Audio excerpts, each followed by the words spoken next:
For clear understanding अब तक का डेवलपमेंट देख लेते हैं। सबसे पहले पैलेलिथिक एज स्टार्ट हुई थी। पैलेलिथिक एज 2.5 मिलियन बीसी से स्टार्ट हुई थी और ये चली थी 10,000 बीसी तक। पैलेलिथिक एज के बाद चली थी मेसोलिथिक एज, और जो मेसोलिथिक एज थी वो 10,000 बीसी से स्टार्ट होकर 6,000 बीसी तक चली थी। मेसोलिथिक एज के बाद चली थी नियोलिथिक एज, और नियोलिथिक एज 6,000 बीसी से स्टार्ट होकर 4,000 बीसी तक चली थी, और यहां तक आते आते हमारा स्टोन एज खत्म हो जाता है। फिर आती है चालकोलिथिक एज। चालकोलिथिक एज चलती है 4,000 बीसी से और ये खत्म हो जाती है 2,000 बीसी तक। चालकोलिथिक एज का ही पार्ट था इंडस वैली सिविलाइजेशन, जो 2700 बीसी के अराउंड पर फ्लॉरिश होती है और 1700 बीसी के अराउंड तक खत्म हो जाती है। अब आती है वैदिक एज।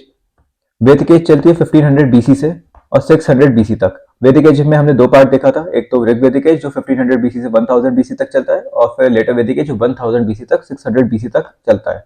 तो 600 बीसी तक हमारा डेवलपमेंट पूरा। अब 600 बीसी में 3 इवेंट हुए थे। 600 बीसी में सबसे पहले 16 महाजनपद बनते हैं, जिसमें से एक था मगध, तो मगध एम्पायर का राइज होता है। दूसरा जैनिज्म एंड बुद्धिज्म का डेवलपमेंट होता है, और तीसरा होता है पर्शियन एंड ग्रीक इन्वेजन।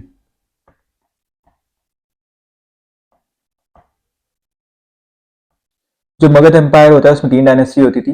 सबसे पहले हरिंगा डायनेस्टी आई थी, उसके बाद सिसुनाग डायनेस्टी आई थी, और लास्ट में आई थी नंदा डायनेस्टी। नंदा डायनेस्टी का जो लास्ट रूलर था उसका असैसिनेशन मौर्यन एम्पायर कर देता है, चंद्रगुप्त मौर्य कर देता है, और ये 325 के अराउंड पे ये खत्म हो जाती है।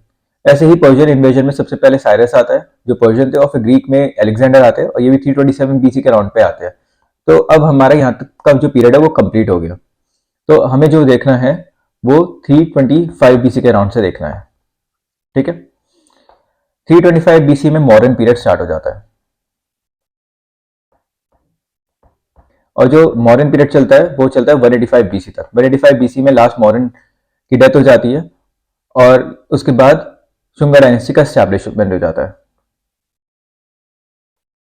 और जो 185 बीसी का जो पीरियड है वो होता है पोस्ट मॉडर्न पीरियड में। तो अब हमें देखना है पोस्ट मॉडर्न पीरियड में क्या क्या होता है। हमने 185 तक का डेवलपमेंट देख लिया। अब 185 बीसी में स्टार्ट होता है पोस्ट मॉडर्न पीरियड। अब मैं आपको इंडिया की पॉलिटी बताना चाहता हूँ पोस्ट मॉडर्न पीरियड में क्या था। गैंगेटिक वैली में रूल कर रहे थे सुंगास, डेक्कन में रूल कर रहे थे सतवाहनास, और नॉर्थ वेस्ट में रूल कर रहे थे ग्रीक्स। यहाँ पे ग्रीक इन्वेजन हो जाता है, ये 184 बीसी में हो जाता है। शुंगा डायनेस्टी के बाद आती है कानवा डायनेस्टी, जिन्होंने से 45 ईयर्स रूल करा। सतवाहनास रहते हैं 3 एडी तक। और जो ग्रीक इन्वेजन्स में आए थे, सबसे पहले आए थे बैक्ट्रियंस, बैक्ट्रियंस के बाद आते साइथियंस, साइथियंस के बाद आए थे पार्थियंस, और पार्थियंस के बाद आए थे यूजी ट्राइब की एक ब्रांच कुशन्स। कुशन्स ने भी रूल 3 एडी तक करा था। कानवा डायनेस्टी 1st बीसीई में डिक्लाइन हो जाती है। तो हमने 3 सेंचुरी तक का पीरियड देख लिया सिर्फ एक चीज के अलावा, और वो है संगम एज। संगम एज स्टार्ट होती है 3 बीसीई से, जब मौर्यन एम्पायर स्टार्ट होता है, और ये चलती है 3 एडी तक। तो हमें बस संगम एज देखनी है, और उसके बाद हमारा 3 एडी तक का पूरा पीरियड खत्म हो जाता है पूरा इंडिया का। तो इस वीडियो में हम संगम एज को देखेंगे। तो जैसे मैंने बताया, संगम एज स्टार्ट होती है 3 बीसीई में, और ये चलती है 3 एडी तक, और हमारा सिर्फ यही वाला पार्ट बचा है। उसके बाद का हमने 3 एडी तक का सारा पार्ट देख लिया। तो जो संगम एज होती है साउथ इंडिया की हिस्ट्री बताती है, ये साउथ इंडिया में आती है। हमने देखा था कि मौर्यन एम्पायर ने डेक्कन से नीचे तक भी अपना कैप्चर कर लिया था, बट नीचे के कुछ स्टेट्स नहीं करे थे। तो जो नीचे के स्टेट्स है, हम उनकी हिस्ट्री पढ़ेंगे संगम एज में। ये कहते हैं कि साउथ इंडिया की हिस्ट्री संगम एज से ही स्टार्ट होते हैं। संगम एज से पहले, मतलब 3 बीसीई से पहले, साउथ इंडिया में मेगालिथिक एज चली थी, और मेगालिथिक एज स्टोन एज का पार्ट था। मेगालिथिक एज मेसोलिथिक एज से अलग है। मेगालिथिक एज में ऐसे बड़े बड़े पत्थर पाए जाते थे, तो उसे हमने बस मेगालिथिक एज का पार्ट दे दिया। तो 3rd बीसीई से पहले साउथ इंडिया में मेगालिथिक एज चल रही थी, जो स्टोन एज का पार्ट थी। वहां पे अब तक इतना डेवलपमेंट नहीं हुआ था, तो वहां पे जो भी हिस्ट्री थी वो 3rd बीसीई से स्टार्ट होती है, और उसी को हमने संगम एज बोल दिया। ये 3rd BCE से 3 AD तक स्टार्ट होती है। और अगर हमने इसे पढ़ लिया तो हमारा 3 सेंचुरी तक का पूरा इंडिया की हिस्ट्री कंप्लीट हो जाएगी। तो संगम एज काफी इंपॉर्टेंट पार्ट है हिस्ट्री का। जैसे मैंने बताया ये साउथ इंडिया की ही हिस्ट्री है, और उस टाइम पे जो किंगडम्स थे हम उनके बारे में देखेंगे, और वहां पे जो लिटरेचर डेवलप हुई उसके बारे में देखेंगे। सबसे पहले हम देखते हैं संगम का मतलब क्या होता है। तो संगम वॉज अ कॉलेज और assembly of Tamil poets, only Tamil poets. तो जो ये असेंबली हुई थी या फिर कॉलेज हुई थी तमिल पोएट्स की, जहां से ये स्टार्ट होती है, उसे हम संगम एज कहते हैं। तो Sangam age is the period of history of ancient Tamil Nadu, Kerala and parts of some Sri Lanka. तो दैट इज संगम एज। तो संगम इज द कॉलेज और असेंबली ऑफ तमिल पोएट्स, और जब से ये स्टार्ट होती है उसे हमने संगम एज बोल दिया। अब हम देखेंगे संगम एज में क्या क्या होता था। सबसे पहले हम संगम एज की लिटरेचर देखेंगे, उसके बाद ये देखेंगे कि इस टाइम पे कौन कौन से किंगडम्स थे साउथ इंडिया में। So according to Tamil legends, there were 3 sangams in ancient Tamil Nadu called मचंगम। तो इन 3 संगम्स को हम बोलते हैं मचंगम, ये तमिल वर्ड है। इसमें काफी वर्ड ऐसे मिलेंगे जो आपने कभी सुने नहीं होंगे और उन्हें प्रोनाउंस करना भी डिफिकल्ट है, तो आपको बस कुछ कुछ याद करना है, इंपॉर्टेंट याद करना है, सब कुछ याद नहीं करना। ये बस मैं आपको थोड़ी अंडरस्टैंडिंग के लिए बता रहा हूँ। तो आपको संगम का मतलब पता चलेगा। संगम इज द ग्रुप और द कॉलेज और the assembly of Tamil poets, सबसे पहले ये। और जब से वो स्टार्ट होती है उसे हमने संगम एज बोल दिया, उसी टाइम से संगम एज स्टार्ट होती है। पहली बात, संगम एज हमें क्या क्या बताती है। संगम एज एक तो हमें लिटरेचर के बारे में बताती है कि उस टाइम पे लिटरेचर कैसे डेवलप हुई, पोएम्स कौन कौन सी थी, तमिल पोएम्स। दूसरा, संगम एज हमें सोशल पॉलिटिकल हिस्ट्री बताती है 3 किंगडम्स की, 3 एंशिएंट किंगडम्स जो उस टाइम पे तमिलनाडु और केरला वाले पार्ट में थे, साउथ इंडियन के पार्ट में थे, और यहीं से साउथ इंडिया की हिस्ट्री स्टार्ट होती है। इससे पहले साउथ इंडिया की कोई हिस्ट्री नहीं है। इससे पहले साउथ इंडिया में मेगालिथिक एज चल रही थी, जो प्री हिस्टोरिक पीरियड का टाइम था। ठीक है, इतना समझ में आ गया। So, according to Tamil legends, there were 3 Sangams in ancient Tamil Nadu. Total 3 संगम हुए थे और वो 3rd BCE से ही स्टार्ट हुए थे। तो ये संगम से ये पांड्यास की पैट्रोनेज में फ्लॉरिश्ड हुए थे। पांड्या उन 3 किंगडम में से एक किंगडम आता है। वो उन 3 किंगडम में एक आता है चेरा किंगडम, एक चोला किंगडम और एक पांड्या किंगडम। ये 3 एंशिएंट तमिल किंगडम्स है जिसके बारे में हम इस वीडियो में पढ़ने वाले हैं। तो ये संगम थे, ये जो असेंबली थी, कॉलेज थी पोएट्स की, तमिल पोएट्स की, ये पांड्या की रॉयल पेट्रोनेज में फ्लॉरिश्ड हुए थे। पहली बात ये, ठीक है। फर्स्ट संगम मदुराई में हुआ था और मदुराई में रूल होता था पांड्यास का। ये बोला जाता है कि this Sangam was attended by gods and legendary sages. ये संगम गॉड्स ने अटेंड करी थी और लेजेंडरी सेजेस ने अटेंड करी थी, बट इसका कोई वर्क नहीं बचा, नो लिटरेरी वर्क लेफ्ट। दूसरी संगम हुई थी कपतपुरम में।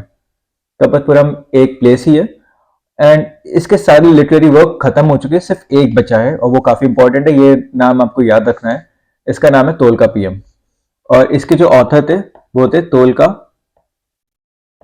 पीआर। आपको एम की जगह बस आर लगाना है। तो तोलका पीएम काफी इंपॉर्टेंट वर्क है और ये आपको याद होनी चाहिए। So this is the part of Tamil literature. तो सेकंड संगम हुई थी कपतपुरम में और इसके सारे लिटरेरी वर्क खत्म हो गए थे, सिर्फ तोलका पीएम बचा था और तोलका पीएम लिखा था तोलका पीआर ने। थर्ड संगम फिर से मदुराई में ही हुई थी। फर्स्ट संगम भी मदुराई में होती है, थर्ड संगम भी मदुराई में होती है। And this was attended by large number of poets who produced voluminous literature but only few had survived. इन लोगों ने काफी बड़ी वॉल्यूम बनाई थी बट कुछ ही बची थी, क्योंकि इस टाइम पे प्रिजर्व करने का कोई मेथड नहीं था और ऐसे ये लोग लिखते थे जैसे ये लिखा हुआ है पाम लीफ पे, palm leaf manuscript of Sangam literature. तो काफी कम बचती थी। ये वर्क है। तो this work remain useful to reconstruct the history of Sangam age. मैंने आपको बताया जो ये लिटरेचर थी, एक तो ये पोएम्स बताती थी हमें, तमिल पोएम्स, और दूसरा ये social, economic and political condition बताती थी इन 3 किंगडम्स की। कौन कौन से थे वो किंगडम्स? एक तो चेरा, एक छोला और एक पांड्यास।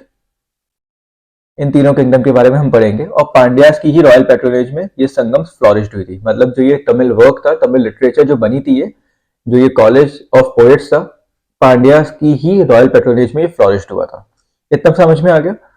सो तमिल लेजेंड्स के अकॉर्डिंगली 3 संगम्स हुई थी जो 3rd BCE से स्टार्ट हुई थी।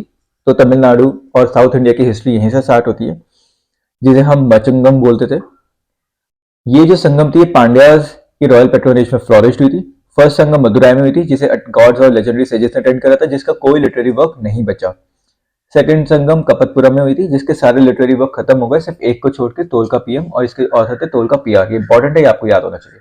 थर्ड संगम मदुराई में ही हुई थी वापस से, और लार्ज नंबर ऑफ पोएट्स ने इसे अटेंड करा था, जिन्होंने काफी बड़ा एक वॉल्यूम लिटरेचर बनाई थी, पर उसमें से कुछ ही सर्वाइव कर पाए। वो देखेंगे हम क्या क्या सर्वाइव हुआ था। और जो ये वर्क था, ये काफी यूजफुल रहा हमें पूरे इस थर्ड बीसीई, साउथ इंडिया की थर्ड बीसी के टाइम के पूरी हिस्ट्री रिकंस्ट्रक्ट करने में काफी ये यूजफुल रहा है। तो इन संगम्स की वजह से ही हमें पता चला है कि थर्ड बीसीई में साउथ इंडिया में कौन कौन रूल करता था, वहां की सोशल लाइफ कैसी थी, वहां की इकोनॉमिक लाइफ कैसी थी, वहां की पॉलिटिकल लाइफ कैसी थी। इतना समझ में आ गया। अब हम देखेंगे संगम लिटरेचर। संगम लिटरेचर में काफी वर्क है और काफी डिफिकल्ट प्रोनाउंसिएशन है इनकी, तो आपको सिर्फ इंपॉर्टेंट इंपॉर्टेंट याद रखना है। काफी जगह आपको देखने के लिए मिलेगा कि काफी इलेबोरेटली दे रखा है, पर वो एग्जाम पॉइंट ऑफ व्यू से इंपॉर्टेंट नहीं है। जैसे जो ये वाला वर्क है, एटू तो गई, इसमें 8 और वर्क है, ठीक है, और इसमें 8 के नाम दे रखे हैं। इसमें 10 वर्क्स है, इसमें 10 के नाम दे रखे हैं। तो वो एग्जाम पॉइंट ऑफ व्यू से इतने इंपॉर्टेंट नहीं है, इसलिए मैंने मेंशन नहीं करे। मैंने वीडियो के आगे कई कई जगह जहाँ पे वो उनके मेंशन है, तो वो मैंने दे दिए आपको, ताकि आपको वो ही याद रहे और सारा कुछ याद ना रहे। उनकी प्रोनाउंसिएशन इतनी ज़्यादा डिफिकल्ट है और वो एग्जाम पॉइंट ऑफ व्यू से बिल्कुल इरेलीवेंट है। कभी यूपीएससी ने कभी ऐसे क्वेश्चंस नहीं पूछे। तो हम सिर्फ मेन मेन वर्क देखेंगे। सबसे पहले तोलका पीएम, ये इंपॉर्टेंट है, ये आपको याद होना चाहिए। मैंने ये बता दिया कि इसके जो ऑथर थे वो तोलका पीएम थे, और ये सेकंड संगम में बनी थी, ठीक है। And it is considered as earliest Tamil work. मैंने बताया कि जो संगम एज से ही तमिलनाडु की या साउथ इंडिया की हिस्ट्री स्टार्ट होती है, और ये थर्ड बीसीई के अराउंड ही बनी थी, तो ये अर्लिएस्ट तमिल वर्क ही होगा obviously. And it provide information in the political and socio economic conditions of the Sangam period. जो पूरा संगम पीरियड था थर्ड बीसीई से थर्ड एडी तक, तो ये पूरा political and socio economic condition बताते हैं संगम पीरियड की। जब भी ये बनी थी उससे पहले की जितना भी पीरियड हो चुका था, ये वहाँ की political and socio economic condition बताती है पूरे साउथ इंडिया की, कि उस टाइम पे कौन कौन से रूलर थे, वहाँ की लोगों की लाइफ कैसी थी, ट्रेड कैसा होता था, ये सब। फिर एक है उटितोगई, ये भी इंपॉर्टेंट है, याद रखना। उटू का मतलब 8, एंटोगई मतलब anthologies. So it consist of 8 works. अब उनके 8 के नाम क्या क्या है वो इतना इंपॉर्टेंट नहीं है, प्रोनाउंसिएशन इतनी ज़्यादा डिफिकल्ट है, अगर आपको तब भी पढ़ना हो तो आप गूगल पे सर्च करके देख लिए, बट मेरे अकॉर्डिंगली एग्जाम के लिए वो बिल्कुल इरेलीवेंट है। उटू तो गई, आपको बस ये याद रखना है। तो पहला हो गया तोलका पीएम, दूसरा उटू तो गई, तीसरा Pattu Pattu. And it is a work of 10 poems या और 10 आइडल्स, ठीक है। इसमें भी 10 वर्क काफी लोगों ने मेंशन कर रखा है, काफी वीडियोस में मेंशन है, बट एग्जाम के लिए बिल्कुल पॉइंटलेस। तो पहला तो तोलका पीएम, दूसरा इटू तो गई, तीसरा पट्टू पट्टू, और लास्ट है पठिन किलकनकू। इसमें 18 वर्क्स है, एंड ये काफी एथिक्स एंड मॉरल्स के लिए डील करता है। तो ये है पथिनिन किलकनकू। अब इसकी प्रोनाउंसिएशन मेरे लिए भी डिफिकल्ट है, तो आप देख लीजिए क्या लिखा है। तो पहला है तोलका पीएम, दूसरा इटू तो गई, थर्ड है पट्टू पट्टू, और ये है लास्ट पथिनन किलकनाकू। इनमें है पोएम्स जो तमिल पोएट्स ने लिखी थी संगम एज में, और ये है एपिक्स। जैसे हमारे नॉर्थ इंडिया में दो एपिक्स है, रामायण और महाभारत, वैसे ही साउथ इंडिया में ये दो एपिक्स ही, एक था सीलापतिगरम और दूसरा मणिमेगलाई, और इन दोनों के भी नेम आपको याद होने चाहिए। तो ये टोटल 6 वर्क है, और ये मिलकर संगम लिटरेचर बनाती है, और इन 6 के नेम आपको याद होने चाहिए। एक है तोलका पीएम, दूसरा इटू तो गई, तीसरा पट्टू पट्टू, फोर्थ है पथिनन किलकनाथकू, फिफ्थ है सीलापतिगरम, और फिफ्थ लास्ट है मणिमेगलाई। जो सीलापतिगरम और मणिमेगलाई है, ये एपिक्स है, ठीक है। इतना समझ में आ गया। तोलकापियम के ऑथर थे तोलकापिया, ये अर्लिएस्ट तमिल वर्क है, और ये पॉलिटिकल सोशल इकोनॉमिक कंडीशन बताता है संगम पीरियड की। इतुतोगई में 8 वर्क है, और एंथोलॉजीज 8 एंथोलॉजीज। पट्टू पट्टू में 10 आइडल्स है, और पथिन के नाकू में 18 वर्क्स है, जो एथिक्स और मॉरल से डील करता है। ये सारी पोएम्स थी, और ये दो है एपिक्स, सिलापतिगरम और मणिमेगलाई। अब संगम लिटरेचर के अलावा कुछ और भी सोर्सेज है जो उस टाइम की, जो साउथ इंडिया की हमें हिस्ट्री बताते हैं थर्ड बीसी के अराउंड की। जैसे ग्रीक ऑथर्स मेगास्थनीज, हम मेगास्थनीज के बारे में पढ़ चुके हैं। So Greek author Megasthenes, Strabo, Pliny, Ptolemy mentioned the commercial contacts between the West and South India. Ptolemy के बारे में आपको ऑलरेडी बता चुका हूँ कि ये इजिप्ट मैथमेटिशियन थे। मेगास्थनीज के बारे में भी आपको पता है कि इनके बुक थी इंडिका और ये मौर्यन एम्पायर में ग्रीक एम्बेसडर थे। स्ट्राबो एक जोग्राफर थे और ये एशिया में रहते थे। जब रोमन एम्पायर का टाइम था तो ये एशिया में रहते थे और ये ग्रीक जोग्राफर थे, मतलब इनका जो कल्चर था वो रोमन था। ये रोमन एम्पायर से ही बिलोंग करते थे बट ये एशिया में रहते थे, जोग्राफर थे। और प्लिनी भी रोमन ऑथर है। ये भी रोमन एम्पायर के एक टाइम पे आर्मी कमांडर थे बट बाद में ये फिर नेचुरल फिलोसोफर और रोमन ऑथर बन गए थे। इटली में बॉर्न हुए थे ये। तो ये सब भी बताते थे कि वेस्ट इंडिया और साउथ इंडिया के जब कांटेक्ट होते थे तो ये भी इनके भी जो वर्क थे जैसे मेगास्थनीज की इंडिका, ये भी हमें थोड़ा बहुत साउथ इंडिया की हिस्ट्री का आइडिया देते हैं कि संगम पीरियड में जब थर्ड BCE वाला पीरियड था उसमें पॉलिटिकल कंडीशन कैसी थी, सोशल कंडीशन कैसी थी, इकोनॉमिक कंडीशन कैसी थी। तो इन लोगों के वर्क भी थोड़ा बहुत आइडिया देते हैं संगम लिटरेचर के अलावा। इनके अलावा अशोक के जो इंस्क्रिप्शन है वो भी चेरा छोला पांड्या के बारे में बताते थे कि वो मौर्यन एम्पायर के साउथ में ये 3 किंगडम है। हमने देखा था कि मौर्यन एम्पायर कहाँ तक एक्सटेंडेड था। नीचे के कुछ किंगडम्स बचे हुए थे तो ये वो ही थे, चेरा छोला और पांड्या, और ऊपर था पूरा मौर्यन एम्पायर। हम मैप में देखेंगे आगे। तो अशोक के इंस्क्रिप्शन भी इनके बारे में थोड़ा बहुत बताते थे। हाथीकुंभ इंस्क्रिप्शन है कलिंगा में, वो भी तमिल किंगडम्स के बारे में थोड़ा बहुत बताता है।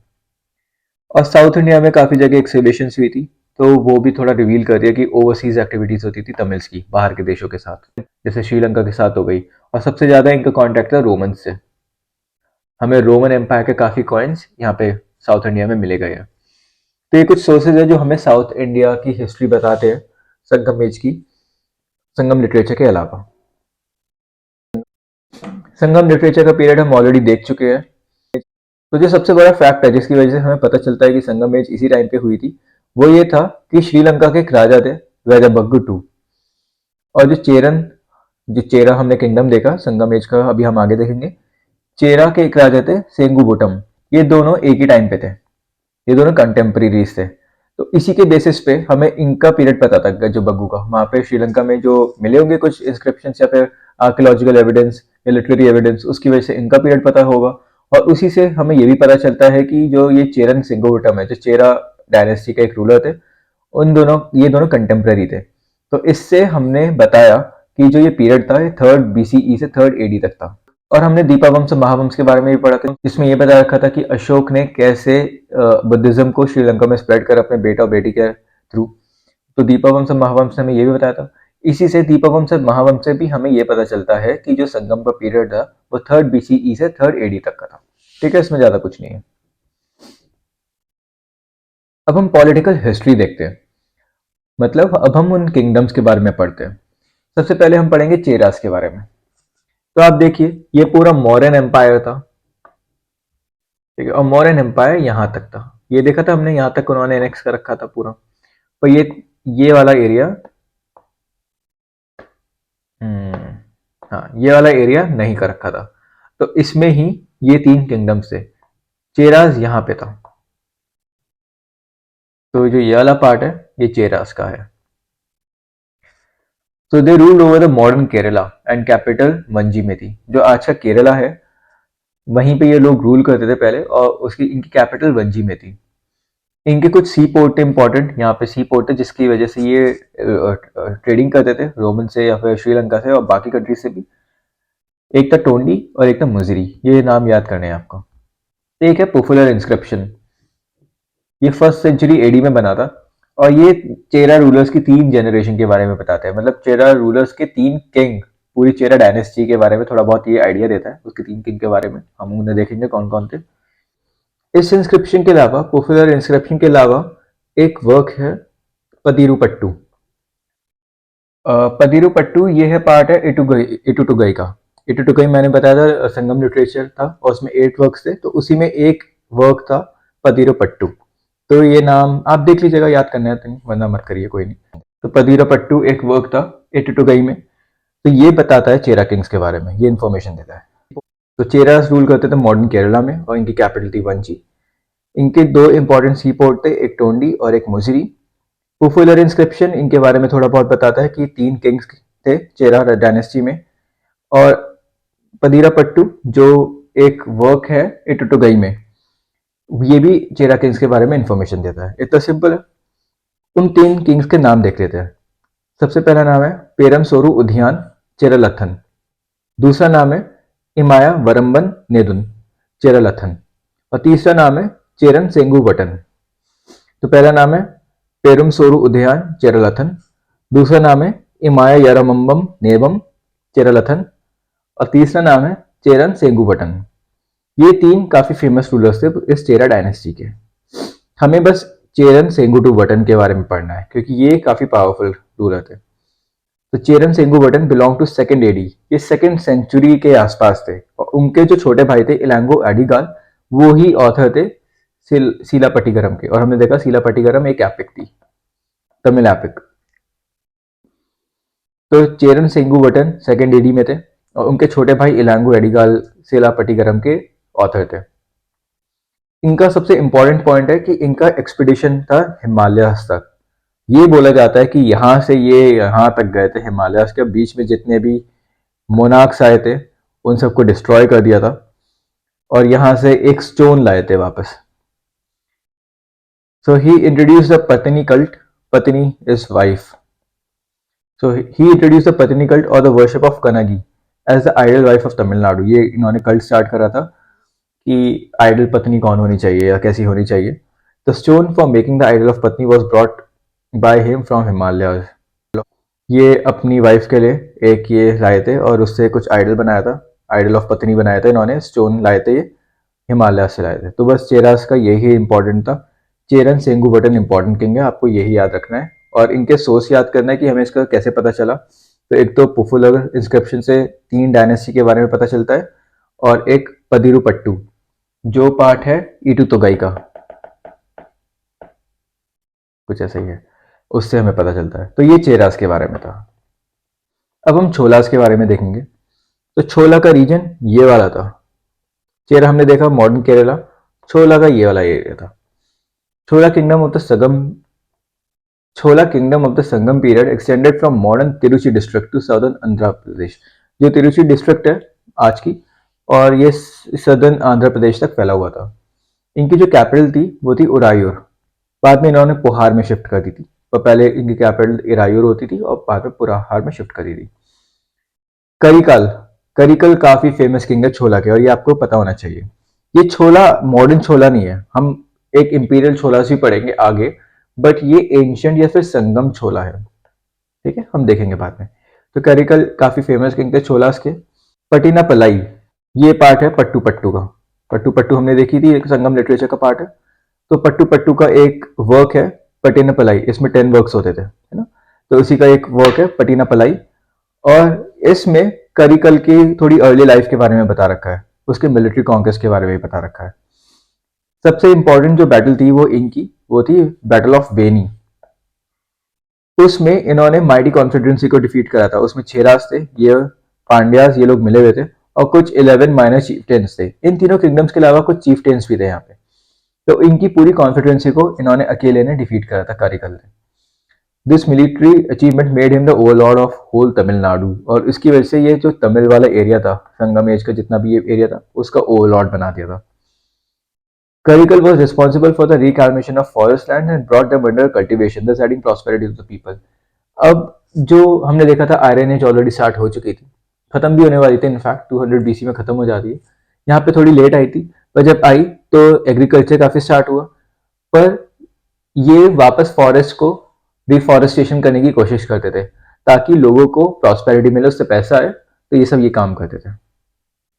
ये छोलास के बारे में है। अब हम पांड्यास की बात करते हैं। तो ये छोला किंगडम थे, ये पांड्यास थे और ये छेरास थे। तो पांड्यास का किंगडम ये वाला है। दे ruled over the present day Tamil Nadu and capital Madurai. जो आज का तमिलनाडु है ये वहां पे रूल करते थे पहले, और इनकी जो कैपिटल थी वो थी मदुराई। ये इंपॉर्टेंट है, याद रखना सबकी कैपिटल। जो इनके इस डायनेस्टी के पांड्या डायनेस्टी के जो पुराने किंग थे वो थे नेदियोन, पालिया गसलाई मुदुकुम्बी पुरेबुलादी और आखिरी में थे मुदत और ये इतने इंपॉर्टेंट नहीं है, ये अर्लियस्ट किंग थे। जो इंपॉर्टेंट थे ये दो थे। एक का नाम था आर्यपदाई कदंत नेदुनचेलियान। इसका मतलब one who won victories over the Aryan forces. ये बोला जाता है कि इन्होंने आर्यंस के साथ लड़ाई करके उन्हें हराया था। He was responsible for the execution of Kovalan for which Kannagi burn Madurai. ये इन्होंने कोवलन को मार दिया था और कोवलन ने ये कनगी मदुराई में तो वो बंद कर दिया था कुछ। और दूसरा किंग है तलाई लंगनकटू चेरुवन नेदुचेलियान। ही wore this title after defeating his enemies at the Battle of तलैया एक बैटल हुई थी तंजौर डिस्ट्रिक्ट में, आज का तंजौर है, और इसे बैटल ऑफ तलाई गनम बोलते हैं। उन्होंने वहां पे अपने एनिमल्स को हराया था। Maduraikanchi describe the socio economic condition of the Pandya country introducing the flourishing sea port of Korkai. इनका सी पोर्ट था कोरकई में, यहाँ कहीं था वो कोरकई। और जो मदुराई कंजी है ये भी पट्टू पट्टू का पार्ट है। पट्टू पट्टू मैंने बताया वर्क ऑफ 10 एडल्स। तो मदुराई कंजी भी पट्टू पट्टू का पार्ट है, तो ये आपको पता होना चाहिए। मदुराई कंजी की वजह से ही हमें पांड्या की हिस्ट्री पता चलती है, उनकी सोशो इकोनॉमिक कंडीशन पता चलती है। ठीक है। Last famous Pandya king was Ugra Peruvaludi. और कालाभ्रास एक ये मिथ है, पता नहीं, इसका कोई एविडेंस नहीं है, बट ये बोला जाता है कि कालाभ्रास ने इन्वेड करा था और उसके बाद पांड्यास बिगिन टू डिक्लाइन। कालाभ्रास वो लोग थे, जैसे अगर आपने बाहुबली देखी होगी तो उसमें वो लोग नहीं थे थोड़े काफी ब्लैक टाइप, और वो उन्होंने कुछ पहन नहीं रखा होता था, हड्डियां पहनते थे, तो वो लोग कालाभ्रास थे। तो ये बोला जाता है कि कालाभ्रास का इन्वेजन हुआ था यहाँ पे और पांड्यास का डिक्लाइन होने लगा था। तो ये 3 किंगडम्स थे, हमने देखा चेरास किंगडम देखा, चोलास किंगडम देखा, पांड्यास किंगडम देखा। अब हम इनकी पॉलिटी देखते हैं कि यहाँ पे रूल कैसा था, पॉलिटी कैसी थी, इनकी इकोनॉमिक कंडीशन कैसी थी, सोशल लाइफ कैसी थी, वुमेन का स्टेटस कैसा था संगम पीरियड में। तो सबसे पहले हम पॉलिटी को देखते हैं। हेरिडेटरी मोनार्की थी, बट रॉयल एब्सोल्यूटिज्म एब्सेंट था। अब हमें पता है रॉयल एब्सोल्यूटिज्म का मतलब क्या होता है। जब हम मॉडर्न्स के बारे में पढ़ रहे थे तब हमने रॉयल एब्सोल्यूटिज्म का बहुत अच्छे से मतलब तो दिखा था। तो मैं आपको सिंपल टर्म्स बताता हूँ। रॉयल एब्सोल्यूटिज्म का मतलब कि किंग को काउंसिल ऑफ मिनिस्टर्स की बात सुननी होती थी या फिर काउंसिल ऑफ मिनिस्टर्स की एडवाइस लेनी होती थी, उसी के बेसिस पे वो उसे डिसीजन लेना होता था। ऑल्दो वो डिसीजन उसके ऊपर बाइंडिंग नहीं था, बट स्टिल उसके ऊपर मैंडेटरी था कि वो एडवाइस ले। और हेरिडेटरी मोनार्की मतलब राजा का जो बेटा होगा वो ही राजा बनेगा, कोई और राजा नहीं मिलेगा। तो hereditary monarchy was a form of government with no royal absolutism. और each of the Sangam dynasties had a royal emblem. मतलब जितनी भी 3 डायनेस्टीज देखी हमने, छोला छेरा पांड्या, उनके खुद के 3 अलग अलग रॉयल एम्बलम थे, अलग अलग सबके। पांड्यास का था कार्प, छोलास का था टाइगर एंड चेरस का बो। ये आपको याद रखना है, यूपीएससी इसके ऊपर क्वेश्चन पूछ सकता है। ठीक है। तो हर एक जो डायनेस्टी थी, उसकी संगम डायनेस्टी थी, उन सबका खुद का एक एम्बलम था।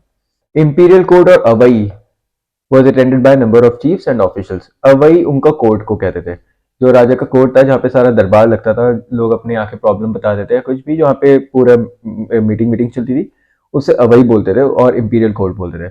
और वो अलग अलग चीफ्स अटेंड करते थे और ऑफिशियल्स अटेंड करते थे। King was assisted by large number of officials who were divided into 5 councils. तो काफी ज्यादा ऑफिशियल्स है, जैसे हमने देखा था मौर्यन एम्पायर के टाइम में मंत्री परिषद होता था। मंत्री परिषद में युवराज था और सेनापति था और भी लोग थे, मंत्री थे। तो उसी टाइप के काफी यहाँ पे भी हम देखने के लिए मिलेगा कि king was assisted by large number of officials who were divided into 5 councils. तो वो पूरी 5 काउंसिल्स होती थी, उसमें डिवाइड होते थे। उसमें मिनिस्टर्स होते थे जिसे हम अमायचार बोलते हैं, प्रीस्ट होते थे जिसे हम बोलते हैं अंधनार, मिलिट्री कमांडर सेनापति, एनवॉयज थुथर एंड स्पाइस और आर। स्पाइस भी थे, स्पाइस मौर्यन एम्पायर के टाइम पे भी थे। सेम सिस्टम यहीं पे चल रहा है। आप देखिएगा कि जब ये चल रहा है उसके ऊपर मौर्यन एम्पायर ही थे। ठीक है, मौर्यन एम्पायर ऊपर ही था, वही वाला टाइम है जब ये संगम पीरियड स्टार्ट हुआ था। Land revenue was the chief source of states income while custom duty was also imposed on the foreign trade. जो इनकी इनकम थी वो लैंड रेवेन्यू से आ रही थी। अब ये क्लियर नहीं है कि ये कितना रेवेन्यू लेते थे। जैसे मॉडर्न टाइम पे वो 1/6 ऑफ स्टेट प्रोड्यूस लेते थे, तो जितना भी प्रोड्यूस होता था उसका 1/6 उन्हें टैक्स देना पड़ता था। यहाँ पे वो चीज क्लियर नहीं है, बट ये पता है कि land revenue is the chief source of states income. और कस्टम ड्यूटी भी ये इम्पोज करते थे जब कोई फॉरेन ट्रेड होता था। हमें पता है कि जो ये लोग थे ये रोमन के साथ बहुत ही ज्यादा ट्रेडिंग करते थे रोमन के साथ बहुत ज़्यादा इनका कॉन्टैक्ट था, तो उस पर कस्टम ड्यूटी इम्पोज होती थी। एक और इनका इनकम था, वो था बूटी कैप्चर्ड इन वॉर। जब ये वॉर पे जाते थे और वहां से जो ये लाते थे वो भी रॉयल ट्रेजरी में इंक्लूड होता था, इनकम मानी जाती थी वो। जो इनकी रोड्स थी या फिर हाईवेज थी वो काफ़ी अच्छे से वेल मेंटेन थी, ताकि रॉबरी या फिर स्मगलिंग नहीं हो पाए, उसे दिन रात गार्ड होती थी वो। तो ये सब इसके पॉइंट थे, क्वालिटी ये थी। अब एक बार हम सोसाइटी देखते हैं। टोलकापियम, हमें पता है तमिल लिटरेचर थी, तो Tolkappiyam refers to the five fold division of land. 5 type के लैंड थे। अब आप देखिए ये साउथ इंडिया वाला है, अगर आपने वहाँ की ज्योग्राफी देखी तो वो थोड़ा हिली एरिया भी है ना। तो कुरुंजी, ये हिल ट्रैक्स होते थे, उसे कुरुंजी बोलते थे, ये आपको याद रखना है, ये आ सकता है क्वेश्चन। ओके, कुरुंजी, हिल ट्रैक। और यहाँ पे जो मेन पूजा होती थी, जिस भगवान की पूजा होती थी, वो थे मुरुगन। मुरुगन के बारे में हम बाद के देखेंगे, इनका जो रिलीजन था हम देखेंगे अभी। पर कुरुंजी, कुरुंजी को बोलते थे हिल ट्रैक्स, और वहाँ पे चीफ डीडी थे वो थे मुरुगन। और यहाँ पे जो लोग इनकी ऑक्यूपेशन थी वो थी हंटिंग एंड हनी कलेक्शन। अब आप देखिए हिल ट्रैक, ये थोड़ा जंगल वाला एरिया भी था, तो वहाँ पे हंटिंग होगी और हनी कलेक्शन होगा, ये कॉमन सेंस वाली बात है। दूसरे टाइप का लैंड था मुलाई। मुलाई पैस्टरल था, और यहाँ पे जो चीफ डिटी थी वो थे विष्णु, जिसे हम मेयॉन भी बोलते हैं। ठीक है, मेयॉन को विष्णु बोलते हैं, ये भी आपको याद रखना है। चीफ ऑक्यूपेशन यहाँ पे कैटल रियरिंग थी। अब पैस्टरल है यहाँ पे, मतलब ग्रास लैंड है, तो वहाँ पे कैटल रियरिंग ही होगी, और डेयरी प्रोडक्ट्स से डील करते थे, तो ये उनकी चीफ ऑक्यूपेशन थी। तो कुरंजी हिल ट्रैक थे, और वहाँ पे चीफ डिटी मुरुगन थी, और उनका chief occupation hunting and honey collection का। ये थोड़ा जंगल वाला एरिया था, इसलिए यहाँ पे हंटिंग एंड हनी कलेक्शन। मुलाई, ये पैस्टरल एरिया है, तो यहाँ पे जो ऑक्यूपेशन होगा कैटल रेयरिंग होगी, और डीलिंग विद डेयरी प्रोडक्ट्स होगी। उनके जो चीफ डिटी थी वो तो मेयॉन विष्णु। थर्ड टाइप का लैंड है मरुदम। मरुदम एग्रीकल्चरल लैंड था, जहाँ पे ये लोग एग्रीकल्चर करते थे। आप देखिए पैस्टरल लैंड अलग था, एग्रीकल्चरल लैंड अलग था। तो मरुदम एग्रीकल्चरल लैंड था, और एग्रीकल्चर के लिए क्या चाहिए, बारिश। और बारिश कौन देता था, इंद्र। तो यहाँ पे जो चीफ ड्यूटी थी इंद्र, और चीफ ऑक्यूपेशन एग्रीकल्चर था ही, ये भी सिंपल था। फोर्थ टाइप का लैंड था नेदल, और ये कोस्टल एरिया था। अब कोस्टल था मतलब वहां पे पानी वानी होगा, and chief duty was Varun. ठीक है, क्योंकि Varun is refer to the पानी और the water. And chief occupation was fishing and salt manufacturing, ये भी कॉमन सेंस वाली बात है। और पलाई फिफ्थ टाइप का लैंड था, और ये डेजर्ट था, और यहाँ पे चीफ ड्यूटी थी कोरावई, और यहाँ पे चीफ ऑक्यूपेशन थी रॉबरी। ओके, तो ये 5 टाइप के लैंड थे संगम सोसाइटी में। टोलकाप्पियम कास्ट के बारे में भी बात करता है। तो जो 4 डिवीजन कास्ट थी जो नॉर्दर्न इंडिया में काफी प्रेवलेंट थी, वो यहाँ पे भी हमें देखने के लिए मिलेगी, पर उनके नाम अलग थे। जैसे वहां पे क्षत्रिय थे, वो रूलिंग क्लास थी। यहाँ पे अरसर, अरसर वॉज द रूलिंग क्लास। जो अंतनार्स, वहां पे ब्राह्मण्स थे, ये यहाँ पे ब्राह्मण्स अंतनार्स है।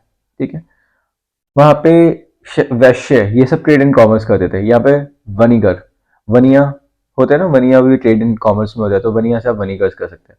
वनीगर्स भी ट्रेड एंड कॉमर्स में थे।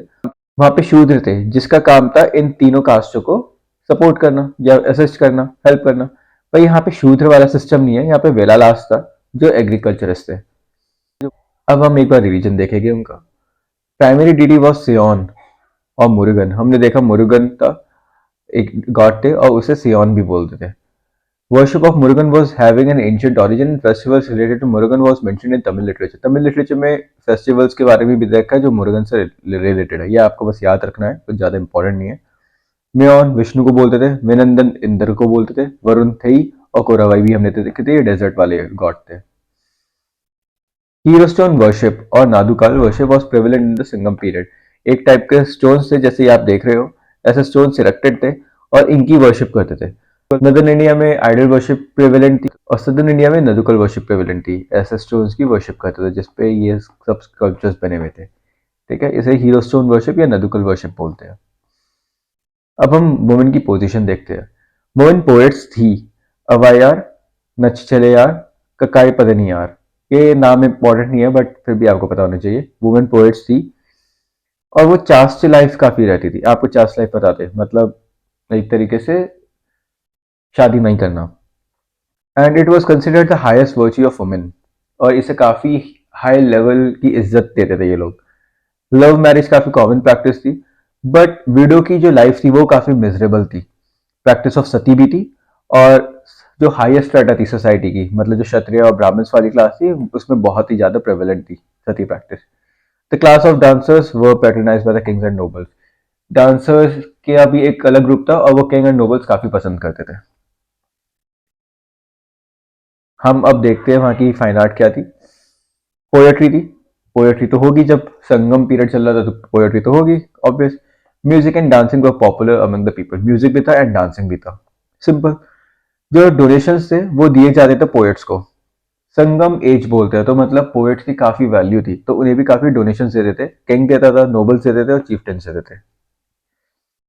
The royal courts were crowded with singing birds called Panna and Viralia. They were experts in folk songs and folk dance. जैसे कोर्ट में जेम्स होते थे, रतन होते थे, जैसे हम देखेंगे मुगल के पीरियड में अकबर के स्पेशली तानसेन थे, ठीक है, वो उनके कोर्ट के रॉयल सिंगर थे। यहाँ पे जो सिंगर्स है उन्हें पनर या फिर वरीलियार बोलते थे, और ये सॉन्ग्स एंड डांसेस में काफी फेमस थे। पनर सॉन्ग्स में और वरीलियार ये डांसेस में। Dancing was perform by Kanigaiyar. Okay. And Koothu was the most popular entertainment of the people. Koothu कोई एंटरटेनमेंट था और काफी लोगों को पसंद था। तो ये उनकी सोशल लाइफ के बारे में और फाइन आर्ट्स के बारे में था। अब सबसे इंपॉर्टेंट हम उनकी इकोनॉमी को देखेंगे।